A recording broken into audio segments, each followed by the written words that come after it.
Welcome learners. हमने भारतीय दर्शन की सामान्य विशेषताएं संबंधित अपनी पिछली वीडियो में एक भारतीय दर्शन से संबंधित इंट्रोडक्शन देखा था। हम लोगों ने देखा कि साधारणतः भारतीय दर्शन में जितने भी स्कूल्स हैं उनको दो वर्गों में बांटा गया है, आस्तिक और नास्तिक। तो जो दर्शन वेदों को प्रामाणिक मानते हैं उनको आस्तिक कहा गया, और जो दर्शन वेद को अप्रामाणिक मानते हैं उनको नास्तिक कहा गया।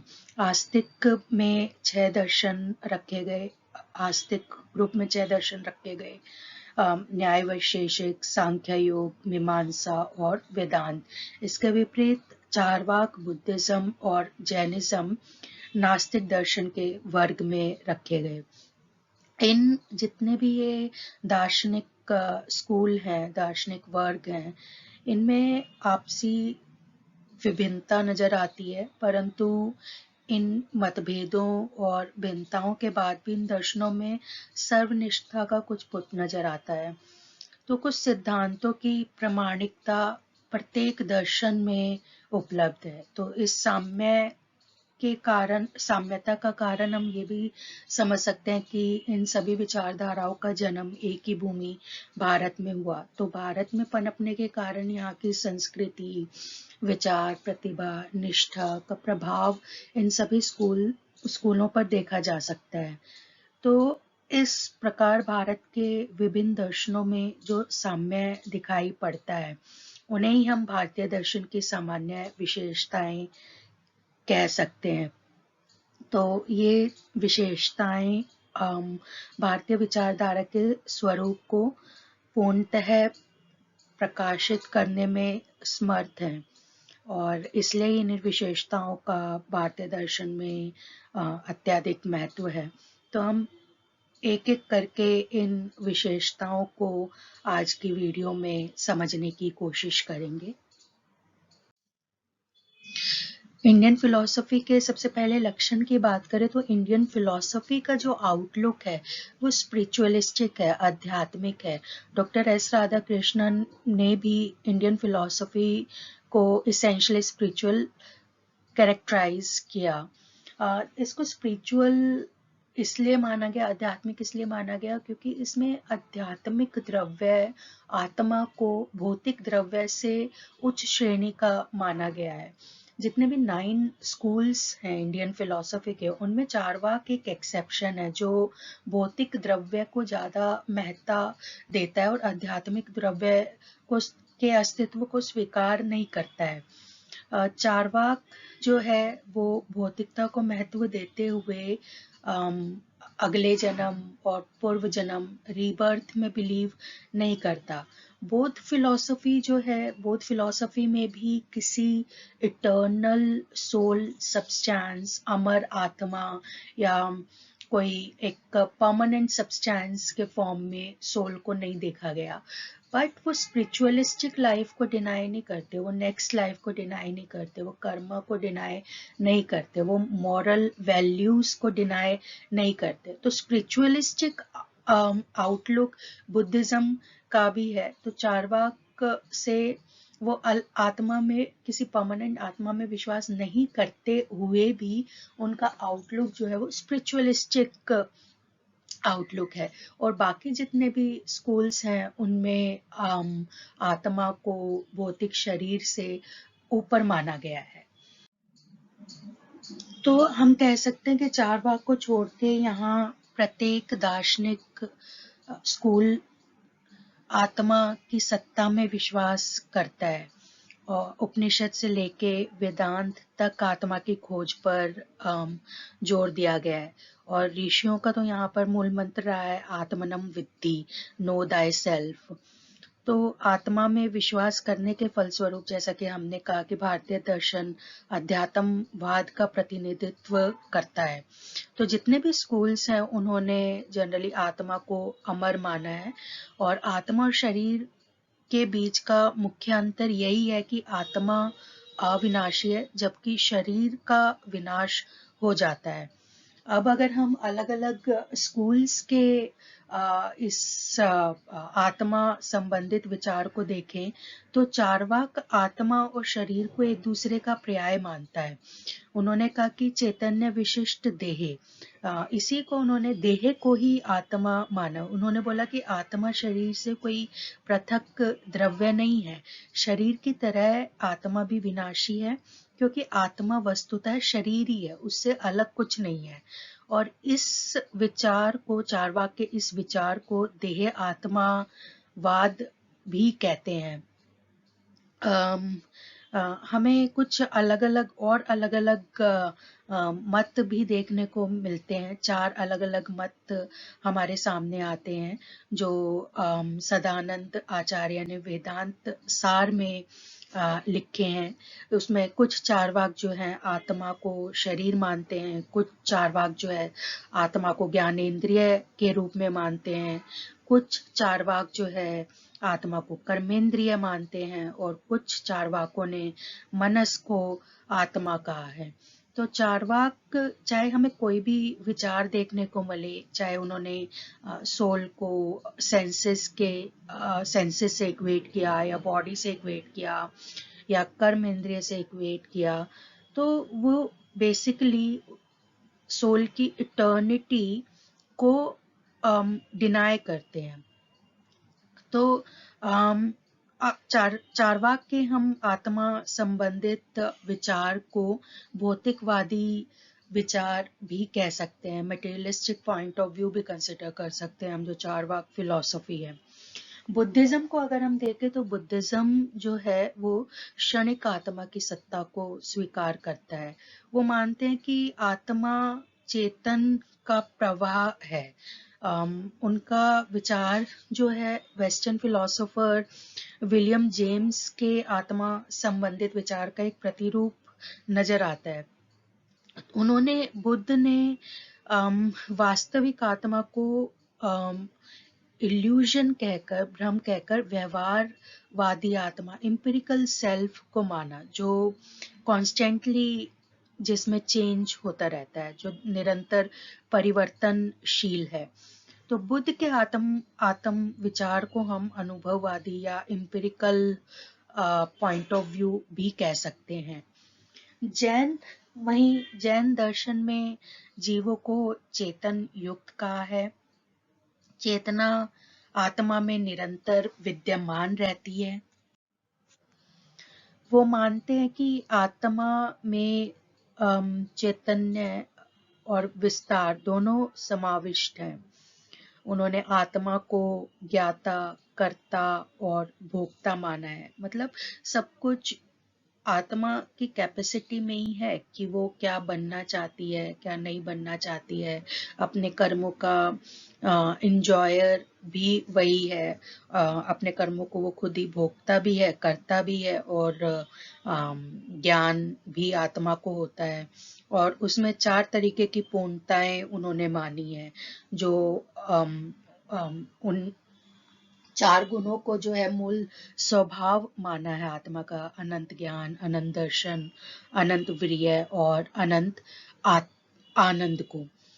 आत्मा के संबंध में न्याय और वैशेषिक ने जो मत दिया है उसे हम यथार्थवादी मत या रियलिस्टिक व्यू कह सकते हैं। न्याय वैशेषिक ने आत्मा को स्वभावतः अचेतन माना है। तो जैन जो है उसको चेतनाशील मानते हैं। न्याय वैशेषिक भी जो है इटर्नल सोल में बिलीव करते हैं, बट वो कॉन्शियसनेस को उसका एसेंस नहीं मानते हैं। वो उसको एक एडवेंटिशियस क्वालिटी की तरह देखते हैं। वो मानते हैं कि आत्मा में चेतना का संचार तभी होता है जब आत्मा का संपर्क मन, शरीर और इंद्रियों से होता है। तो उसको वो एक एक्सीडेंटल प्रॉपर्टी, आगंतुक गुण की तरह लेते हैं।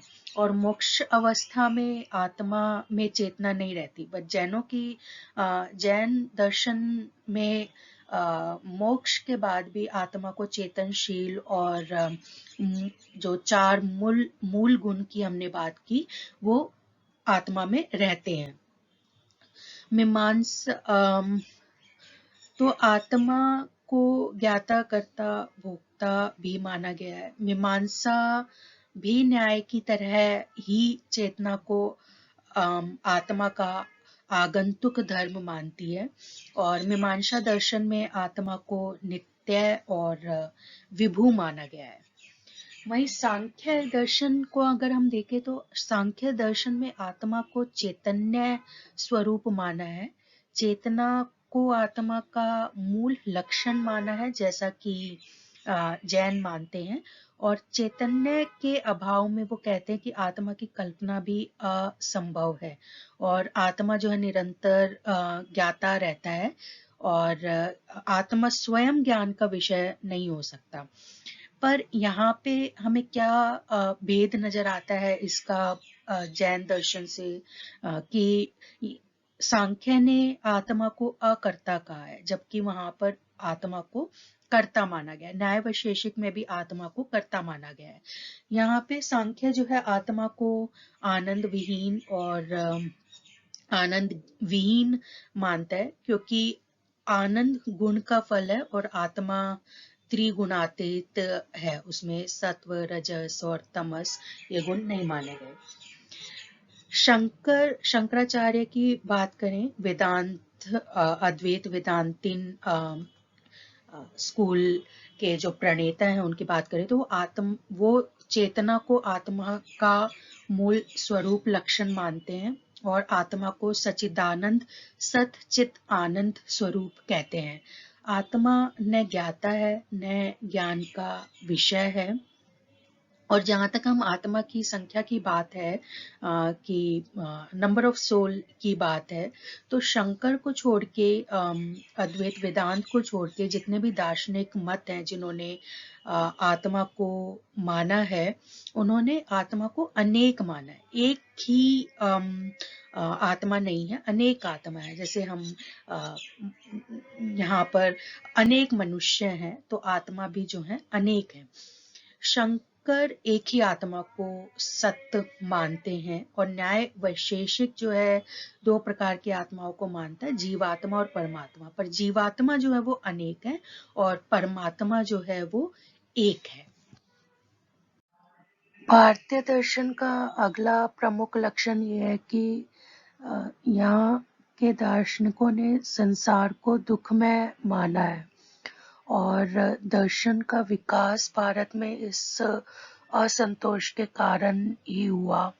रोग, मृत्यु, बुढ़ापा, ऋण आदि दुखों के फलस्वरूप मानव मन में सदा अशांति सी बनी रहती है।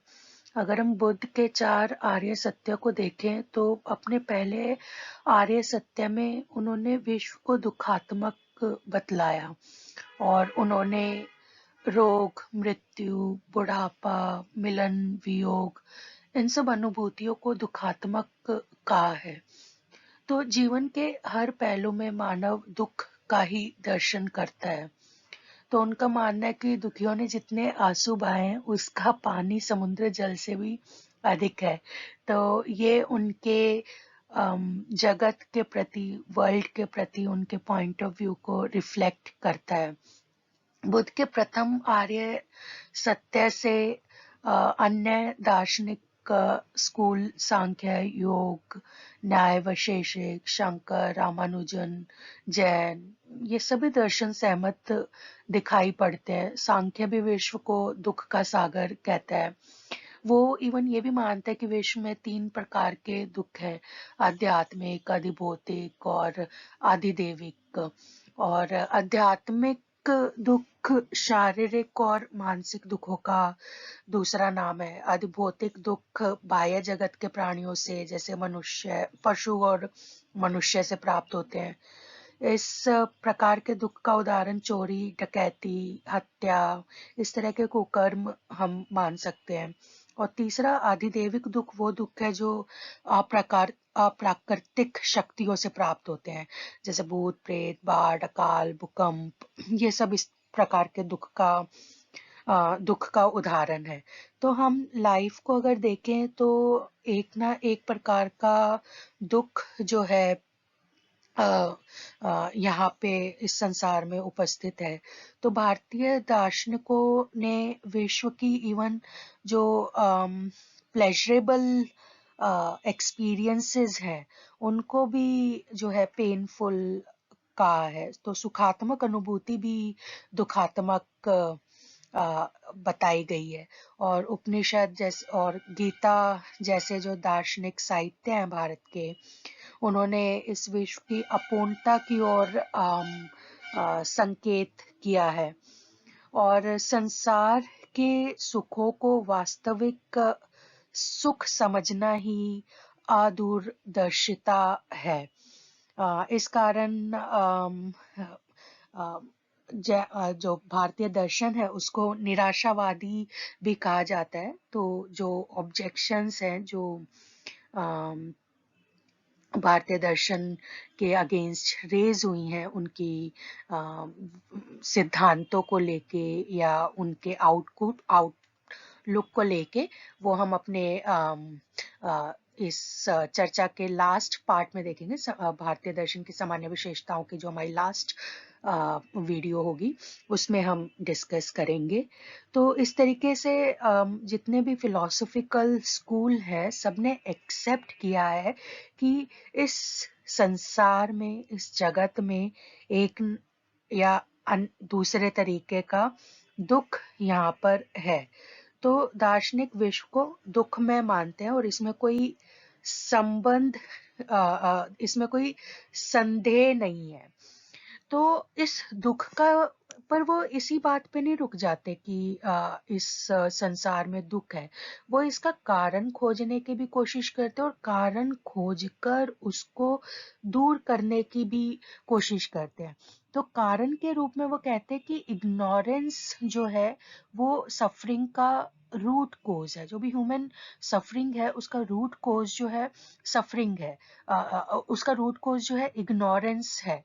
इग्नोरेंस कैसी, अज्ञान कैसा? ये अज्ञान जो है वस्तुओं के वास्तविक स्वभाव को लेकर है कि हम सत्य और असत्य के बीच का भेद नहीं पता कि सत्य क्या है और असत्य क्या है। और ये भेद नहीं जानने के कारण वर्ल्डली ऑब्जेक्ट से अटैचमेंट हमारा हो जाता है। और ये अटैचमेंट जो है that leads to the suffering. So because of that attachment, men become slave to their desires and passions, etc. जो हम सेंस ऑब्जेक्ट्स हैं, अगर सेंस ऑब्जेक्ट्स से अटैच हो जाते हैं, या तो हम उसको, अगर कोई चीज़ हमें अच्छी लगती है तो उसको हम पाने के लिए एफर्ट करते हैं, कोई चीज़ नहीं अच्छी लगती है तो उस चीज़ को अवॉइड करने के लिए एफर्ट करते हैं, उस सिचुएशन को अवॉइड करने के लिए, चीज़ को अवॉइड करने के लिए एफर्ट करते हैं। तो जब हमारे जो हम डिज़ायर कर रहे हैं उसके अकॉर्डिंग नहीं होता है तो हम पेनफुल फीलिंग होती है, वो सफ़र करते हैं। तो ये जो है, ये सफरिंग जो है, दिस क्रिएट्स, ये जो अटैचमेंट है, हमारे डिज़ायर्स हैं, ये एक तरीके की हिंड्रेंसेस क्रिएट करते हैं जो हमारी अल्टीमेट रियलिटी को की नॉलेज गेन करने का जो हमारा पाथ है। और ये जो है, इसी को जो है भारतीय दर्शन में बॉन्डेज का स्टेट माना गया है। और इस बॉन्डेज से, इस बंध से जो है वो नॉलेज, राइट चीज़ों की राइट नॉलेज के थ्रू ही निकला जा सकता है, जिसको भारतीय दर्शन में मोक्ष का नाम दिया है। तो सभी भारतीय दर्शनों ने माना कि विश्व जो है वो दुखमयी है। उन्होंने फिर उस दुख का कारण भी खोजा, उस कारण को खोज के फिर रास्ता बताया कि किस रास्ते, किस मार्ग पर चल के जो है मुक्ति पाई जा सकती है। और उन्होंने मोक्ष का विवरण भी दिया। भारतीय दर्शन का अन्य लक्षण है मोक्ष। तो जितने भी भारतीय दर्शन हैं चारवाक के अलावा, वो सभी ये विश्वास करते कि लाइफ का जो अल्टीमेट गोल है वो मुक्ति पाना है, लिबरेशन है। तो हमने अपने पिछले लक्षण में देखा था कि सभी भारतीय दर्शन ये मानते हैं कि विश्व जो है दुखमयी है, इसमें कोई संदेह नहीं है। पर दार्शनिक ये कहने के साथ कि विश्व जो है दुखमयी है, वहीं पर मौन धारण नहीं कर लेते, वो उन दुखों का कारण जानने का भी प्रयास करते हैं। और जितने भी दार्शनिक स्कूल हैं वो ये आश्वासन देते कि मानव अपने दुखों को रोक सकता है, उनका निरोध कर सकता है और उनसे मुक्ति भी पा सकता है। तो भारत में इन दुखों से मुक्ति पाने को ही मोक्ष या लिबरेशन कहा गया है। तो चारवाक को छोड़कर यहाँ के जितने भी दार्शनिक स्कूल हैं वो सब मोक्ष को जीवन का परम लक्ष्य मानते हैं। बेसिकली यहाँ पे 4 पुरुषार्थ, 4 ends of human life discuss किए गए हैं, जिनमें धर्म, मेरिट, अर्थ, मनी, काम, डिजायर एंड मोक्ष, लिबरेशन.